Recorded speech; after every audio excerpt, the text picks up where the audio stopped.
Hey there, welcome back to Coding at Home. In the middle of our session, sorry about that, we had a small crash.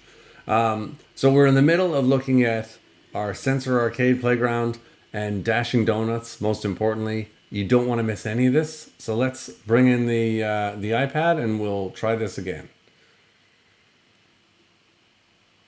All right, so here's where we were. We were in Dashing Donuts. We'd already kind of covered catching cupcakes, where we went over some of the different methods we use to actually catch the cupcakes using the touch sensor that's built into the screen of the iPad. Now what we're going to do is we're going to use the light sensor in the camera, and we wrote this function here, or we didn't write it, it was written for us, called handle light update. It takes a light parameter that's of type color, and we multiply the brightness of the light, the brightness property of our light parameter, by 5 to change the scale of the player. So it's still running. So if I move my finger over the front camera, you can see that I reduce the brightness. So it gets crazy small. And you can see that brightness is going up in this room about to 0.9. See, when we shine a light directly on it, brightness goes all the way up, I think as high as 1, and that's about it. So that's about as bright as we can get here. So we're going to use this to try to avoid some obstacles. Let's hit play and see what's involved in the actual game. Actually, if we tap on this thing, here we can actually change. This is a really handy thing in the practice mode, is we can actually change the type of light. So if we tap on this item up here in the upper right hand corner, we can change the properties of the color that's being passed in. So right now I have it as bright as it can be. So brightness is 1.0. And then if I drag along this slider, you can see the brightness goes way down until our player shrinks away.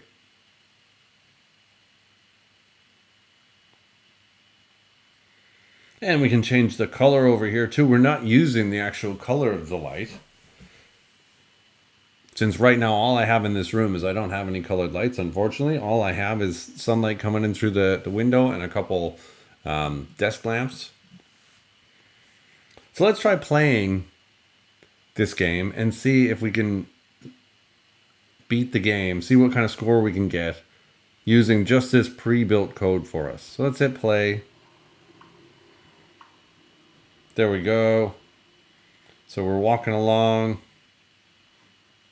Oh, that's not bad. Oh, I didn't get donuts, which is kind of a bummer, but I ducked under something. I'm using the spring to jump over stuff. Still not getting it. Oh, I got 1 donut. That's good. 2 donuts.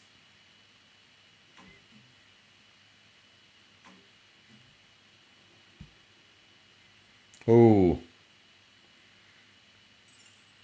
Hit a bomb. That I don't think that can be good. Oh, jumped over that one. Actually, we're doing pretty well. We're flying along. If I just leave the brightness as is.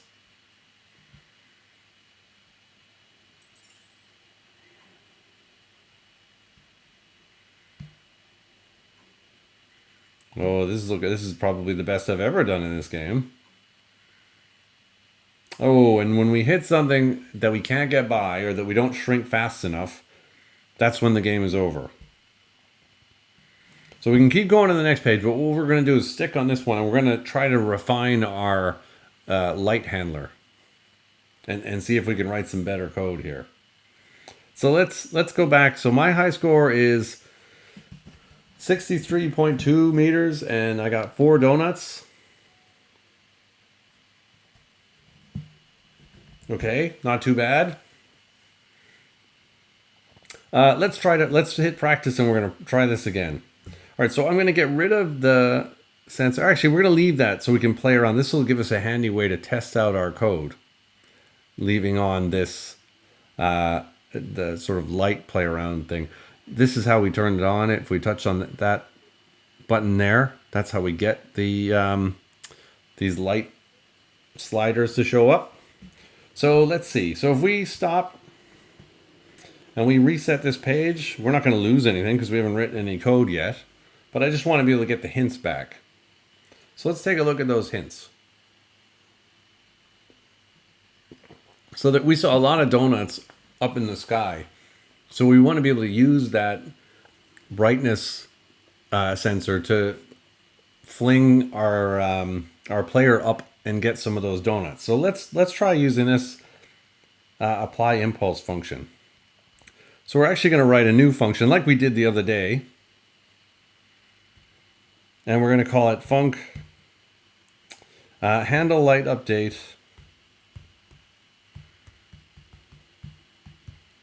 oops, so it would help if I spell right. And then we're going to call it apply impulse, because this is what we're going to do. We'll let ourselves know just by the name of the function what it is we're going to do roughly inside the function body. So they've actually got the code written for us right here. We'll just do player.apply impulse. We'll keep the x coordinate 0, so it won't apply an impulse this way. It'll just apply an impulse this way. So let's bring up the keyboard. We'll say player, use autocomplete, dot, apply impulse. So we'll start typing apply. We can apply a force. We can check that one out as well. So just like the hint, we'll do it 0 is x. And we'll try using the light brightness property.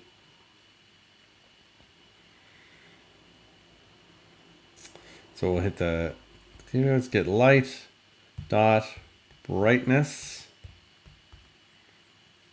And then we'll use multiplication. So it's over here over the G. So drag down times 50. Now remember the light brightness that we saw before was, it never got higher than 1.0. That's why we're multiplying it by 50. So it went down as low as 0. And it, kind of stuck in the 0.83 range in the room with the general light that we had here. So that's why we have to give it a little boost by multiplying it by 50.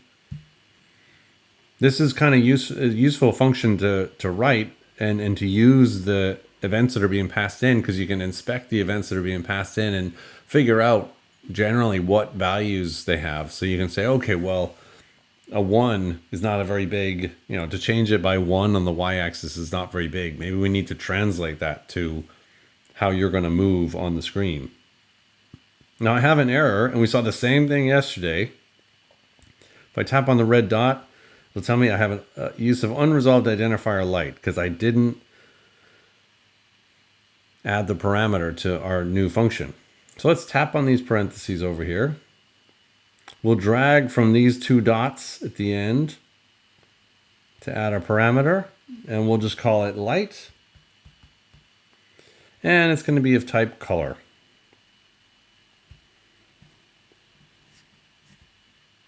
Now, that's our handle light update apply impulse, and let's change that. So we're going to say,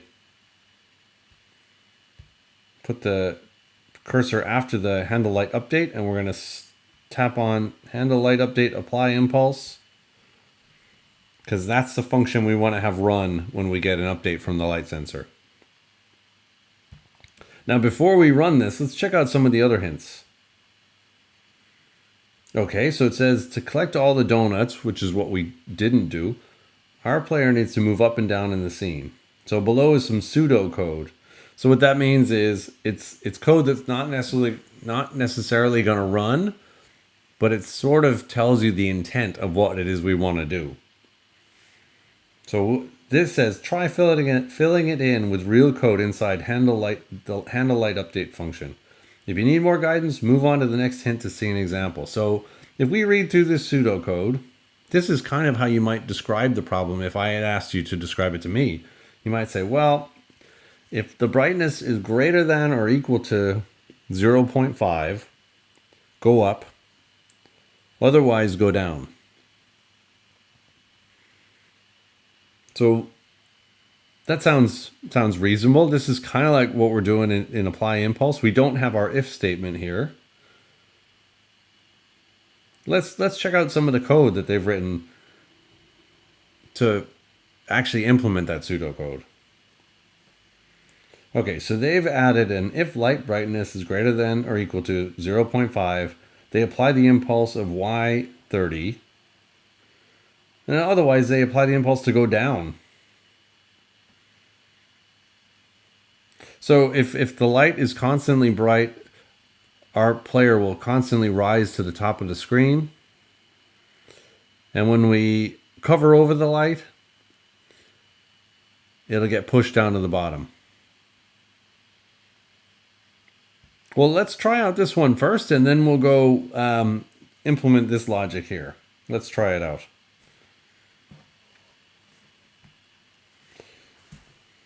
Okay, so as you can see, the brightness is 0.82, and our poor little player keeps rising and rising and rising.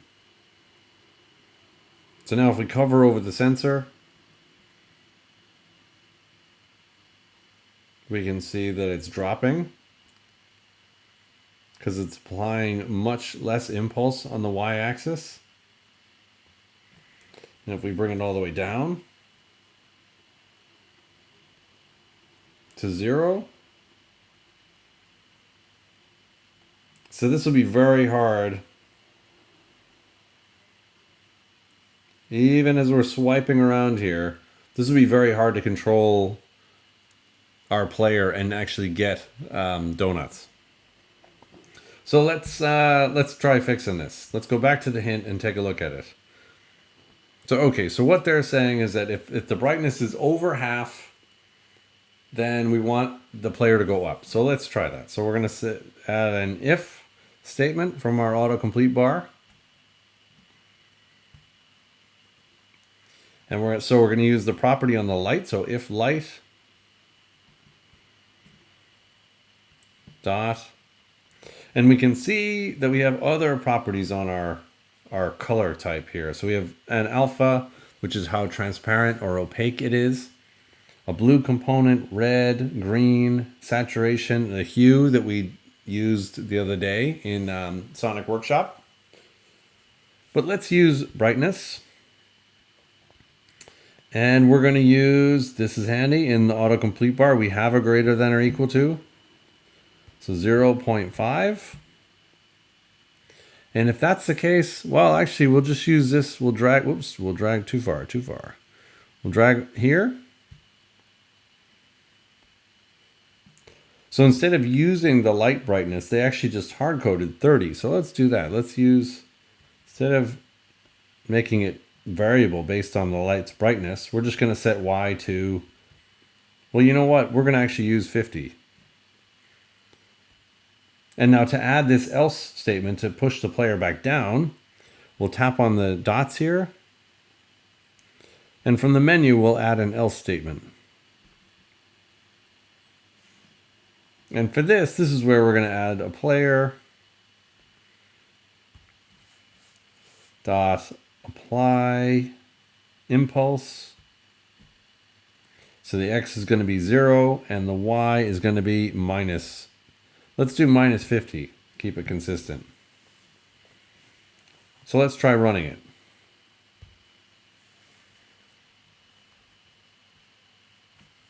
We'll get rid of the hint. Okay, that's good. Maybe we need to give it a bigger number so that it moves quicker. Maybe we also need to change the scale so that our player is a bit bigger so it's easier to catch those donuts. Let's look at the hint again. So that's one way to fill in the pseudocode. So there's a bonus. Ooh, that's cool. So create a new label to show other color data. So just like any other element that we add to the scene, we can add a red label.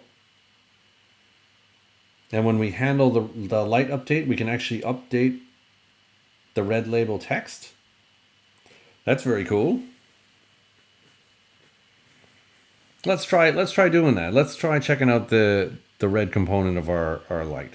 So here we're going to create at the very top underneath the light sensor, because I'm going to try to group where I create all my variables together if I can. We're going to create a red label, and I'm going to want to change it. So we'll make it a variable. So a red label.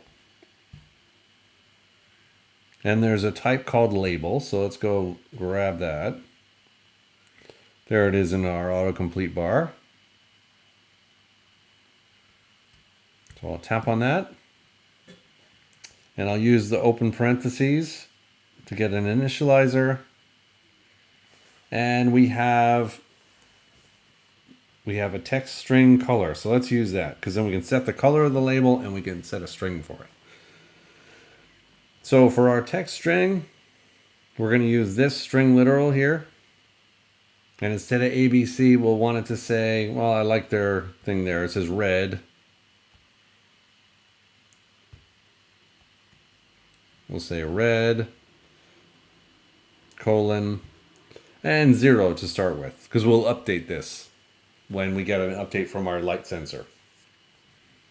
And this way we'll also see how frequently it gets updated. We've already kind of seen it with the other label we have on here that gets updated with the brightness value. Now we got to pick a color. Let's pick red instead of white. And if I had let it autocomplete, if we just do dot, because right here we have a dot white. No, I guess we're not going to get our colors auto-completing. Okay, so that's cool. So now we have our red label. Now to get it on the screen, we have to place it in the scene. So we have a scene property. Scene.place. Now red label counts as a graphic, so we can say red label at point. And let's put it where they put it. So point. Pick the parentheses. Pick our X and Y initializer. And we'll say minus 350. And the Y value will be 325. 325. And now you see inside the handle light update function, they just update the color. And they say light sensor, current sample, dot, red component, dot string, fraction digits 2. Okay, interesting. Let's try it out. Now we're not using this light update. We're actually using this one here. So we'll add that code after we've played around with applying the impulse based on the brightness. So we'll do red label dot text. And we're going to set that equal to.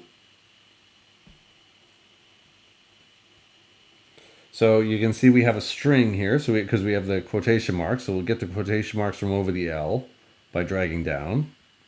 So we'll do red, colon, and then a space, because you see the space before the final quotation mark. And then we have a plus. So instead of coming up with, red plus green equals 4, when you add two strings together, you sort of mash them together into one string. So let's do that. The string that we get is this one here. We actually turn this red component into a string. So here they're using the light sensor. Let's do that. Light sensor. And remember, we'll pick not this one. This one's the type, the one with the capital L. This one with the lowercase l, that's our property. So we'll tap on the light sensor. Dot current sample. If we hit dot, we'll see the next properties we can get. So there's blue, red, green. We could have also potentially grabbed this from our light parameter here. Might be a different option. And now we'll turn that red component into a string with the number of digits after the decimal point in our fraction of 2. So let's try running this and let's see what we have. Okay, cool. There's our red label.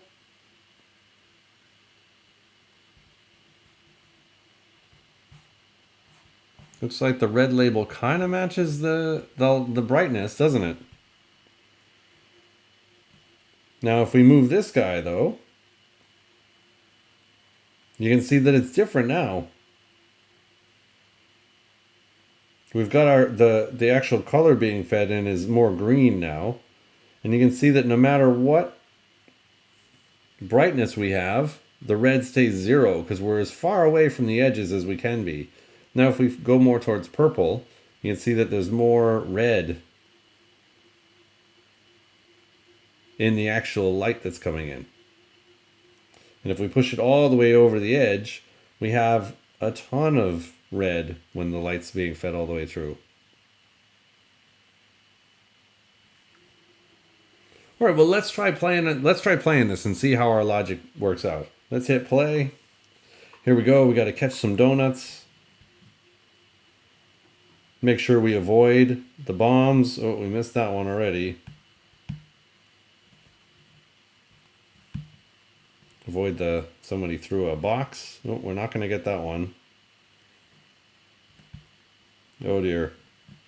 We are not doing well. We haven't gotten a single donut yet.